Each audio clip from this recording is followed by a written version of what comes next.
आंखों के दरमियान मैं गुलिस्ता दिखाता हूँ, आना कभी मेरे शहर, मैं आपको दुनिया का एक खूबसूरत हिस्सा दिखाता हूँ जिसका नाम है जोधपुर।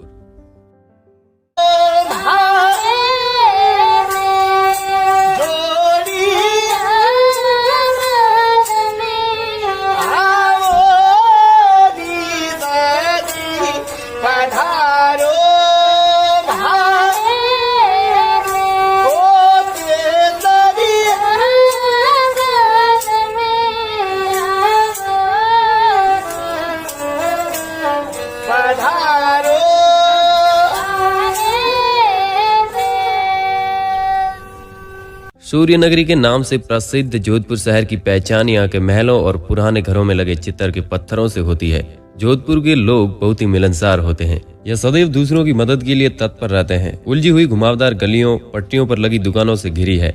कलात्मक रूप से बनी हुई रंग बिरंगी पोशाकें पहने हुए लोगों को देखकर प्रतीत होता है कि जोधपुर की जीवन शैली असाधारण रूप से सम्मोहित करने वाली है। औरतें घेरदार लहंगा और आगे व पीछे हिस्सों को ढकने वाले 3/4 लंबाई की बाह वाला निवस्तल तक जैकेट पहनती है। पुरुषों द्वारा पहनी हुई रंगीन पगड़ियां शहर में और भी रंग बिखेर देती है। आमतौर से पहने जाने वाली ढीली ढाली और कसी घुड़सवारी की पैंट जोधपुरी ने यहीं से अपना नाम पाया है। जोधपुर के कपड़ों में जोधपुरी कोट और जोधपुरी पगड़ी पूरे भारत में प्रसिद्ध है। दोस्तों, वीडियो शुरू हो चुका है तो पूरे इंटरेस्ट के साथ और ध्यान के साथ देखिए, लेकिन उससे पहले एक रिक्वेस्ट करना चाहेंगे हम कि इस वीडियो को लाइक कर दीजिए और हमारे चैनल को सब्सक्राइब कर दीजिए। नीचे कमेंट में बताइए कि आप कौन से शहर से देख रहे हो इस वीडियो को। जोधपुर राजस्थान के बीकानेर, जैसलमेर, बाड़मेर, जालोर, पाली, नागौर से घिरा हुआ है। राजस्थान का ये जोधपुर शहर शिक्षा क्षेत्र में सबसे आगे है। दूर से विद्यार्थी यहाँ पढ़ने के लिए आते हैं। जोधपुर को सीए की खान भी कहा जाता है। पूरे भारत में सबसे ज्यादा सीए यहीं से निकलते हैं। शिक्षा के लिए यहाँ पर हर विकल्प मौजूद है। यहाँ पर विश्व प्रसिद्ध भारतीय प्रौद्योगिकी संस्थान, राष्ट्रीय विश्वविद्यालय, एम्स काजरी, आफरी, डॉक्टर सर्वपल्ली राधाकृष्णन, राजस्थान आयुर्वेद विश्वविद्यालय, कृषि विश्वविद्यालय जोधपुर, राष्ट्रीय फैशन प्रौद्योगिकी संस्थान, सरदार पटेल पुलिस विश्वविद्यालय स्थित है। इसके अलावा जयनारायण व्यास विश्वविद्यालय तथा साथ ही बालिकाओं के लिए कमला नेहरू महिला विश्वविद्यालय कॉलेज है।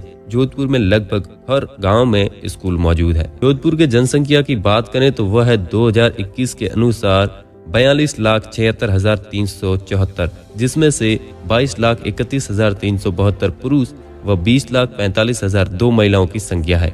जोधपुर पहले राव जोधाजी की ढाणी कहलाया, उसके बाद जोधाना और 10 मई 1933 से जोधपुर कहलाने जाने लगा जोधपुर। सूर्य नगरी व नीला नगर भी इसे कहते हैं क्योंकि जोधपुर में मूल रूप के ब्राह्मण नीले रंग से अपने घर को रंगवाते थे, जिसके अवशेष अभी भी मौजूद हैं, आपको देखने को मिलेंगे। जोधपुर कभी आप गए हो तो नीचे कमेंट करके हमें जरूर बताइए। जोधपुर को थार मरुस्थल का प्रवेश द्वार भी कह सकते हैं क्योंकि ये शहर थार डेजर्ट के किनारे पर बसा हुआ है। और जोधपुर के क्षेत्रफल की बात करें तो 22,850 वर्ग किलोमीटर में फैला है ये। दोस्तों, एक नजर डालते हैं जोधपुर के प्रमुख मेलों के बारे में। ये बहुत जरूरी पॉइंट है, कई बार एग्जाम में पूछे जाते हैं। सबसे पहले बात करेंगे रामदेव जी का मेला, बालीनाथ जी का मेला भी इसे कह सकते हैं। तो अब आप सोच रहे होंगे कि ये तो जैसलमेर रूणीचा में भरता है, तो ये वाला मेला अलग है, और वो रूणीचा में भरता है वो रामदेव जी का मेला अलग है। मसूरिया पहाड़ी पर यह मेला भरता है। ये जोधपुर में स्थित है और यहाँ पर योगी बालीनाथ जी की समाधि मौजूद है। बाबा रामदेव जी के योग गुरु थे। फिर दूसरा मेला है वीरपुरी जी का मेला, यह मंडोर में भरता है। और नाग पंचमी का मेला यह भी मंडोर में भरता है। फिर है खेजड़ली वृक्ष मेला, खेजड़ली गांव में ही यह मेला भरता है। देखिए दोस्तों, यहाँ पर ध्यान दीजिए, खेजड़ली गांव जोधपुर से 26 किलोमीटर दूर स्थित है। इस गांव में खेजड़ी के वृक्ष ज्यादा हैं, इसीलिए इसका नाम खेजड़ली गांव है। 12 सितंबर 1730 में अमृता देवी बिश्नोई सहित 363 बिश्नोई खेजड़ी के हरे वृक्ष को बचाने के लिए खेजड़ली में ही शहीद हो गए थे। उन्हीं की स्मृति में मेले का आयोजन किया जाता है। इस मेले की एक और विशेषता यह भी है कि यहाँ के विश्नोई समाज की महिलाएं गहने दिखाती है, छिपाती नहीं है। और यह मेला विश्व का एकमात्र वृक्ष मेला है। फिर है फलोदी मेला, ये फलोदी में भरता है और ये राजस्थान का सबसे शुष्क स्थान माना जाता है। दोस्तों, ये ध्यान रखिए। फिर है गीगा बेतमार मेला, जोधपुर में भरता है वैशाख कृष्ण तीज को। फिर है कापरड़ा पशु मेला, और ये कापरड़ा गांव में ही भरता है और कापरड़ा जोधपुर में स्थित है। वहीं जोधपुर में राज्य की प्रथम मिट्टी की प्रयोगशाला भी जोधपुर में स्थापित हुई है। और देश का दूसरा आयुर्वेद विश्वविद्यालय भी जोधपुर में है और पहला गुजरात में है। वहीं प्रथम सरकारी डाकघर 1838 में जोधपुर राजस्थान में स्थापित किया गया था। जोधपुर में राजस्थान का प्रथम रेडियो प्रसारण जोधपुर में ही था। 1840 में इसको शुरुआत की गई थी और फिर दूसरा बना जयपुर में। जोधपुर का मथानिया देश भर में प्रसिद्ध है क्योंकि यहाँ पर लाल रंग की मिर्च के लिए यह जाना जाता है। पूरे भारत में आपने भी नाम सुना होगा मथानिया मिर्च का। राज्य की प्रथम फिल्म सिटी ये भी जोधपुर में है और जोधपुर के पास ही एक गांव है पाल गांव, यहाँ पर स्थित है यह। इस गांव को शिल्पग्राम का दर्जा दिया गया है। ये बात कौन कौन जानता है नीचे जरूर कमेंट में बताइए। और आप इस वीडियो को कहां से देख रहे हो ये हमें बताना ना भूले। जोधपुर में घूमने वाली खूबसूरत जगहों के बारे में बात करेंगे, लेकिन उससे पहले एक नजर डालते हैं जोधपुर के इतिहास पर। ज्यादा डीप में हम नहीं जाएंगे, लेकिन एक महत्वपूर्ण पॉइंट को कवर करने की कोशिश करेंगे। जोधपुर राजस्थान का दूसरा सबसे बड़ा नगर है। राव जोधा ने 12 मई 1459 में आधुनिक जोधपुर की स्थापना की थी। इसकी जनसंख्या 10 लाख के पार होने के बाद इसे राजस्थान का दूसरा महानगर घोषित कर दिया गया था। यह यहाँ का ऐतिहासिक रजवाड़े मारवाड़ की इसी नाम से राजधानी भी हुआ करता था। जोधपुर थार के रेगिस्तान के बीच अपने ढेरों शानदार महलों, दुर्गों और मंदिरों वाला प्रसिद्ध पर्यटन भी माना जाता है। जैसा कि हमने आपको बताया कि इसको सूर्य नगरी भी कहा जाता है। चमकते सूर्य वाले मौसम के कारण इसे सूर्य नगरी भी कहा जाता है। यहाँ स्थित मेहरानगढ़ दुर्ग को घेरे हुए हजारों नीले मकानों के कारण इसे नीली नगरी भी कहा जाता है। जैसे कि ये बात हमने आपको पहले बता चुके हैं। यहाँ के पुराने शहर का अधिकांश भाग दुर्ग को घेरे हुए बसा है। प्रहरी दीवार, कई द्वार बने हुए हैं। हालांकि पिछले कुछ दशकों में इस दीवार के बाहर भी नगर का वृहत प्रचार हुआ है। जोधपुर की भौगोलिक स्थिति राजस्थान के भौगोलिक केंद्र के निकट ही है, जिसके कारण यह नगर पर्यटकों के लिए राज्य भर में भ्रमण के लिए उपयुक्त आधार केंद्र कार्य करता है। वर्ष 2018 के विश्व के अति विशेष आवास स्थानों में most extra ordinary places of the world की सूची में स्थान पाया है जोधपुर ने।